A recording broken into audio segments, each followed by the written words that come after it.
In front of me is Samsung Galaxy S25 Edge, and today I would like to show you how you can add a shortcut to Google search bar.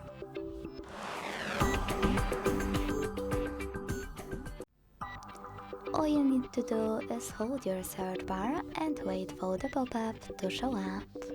When it does, select Settings on the right, over here.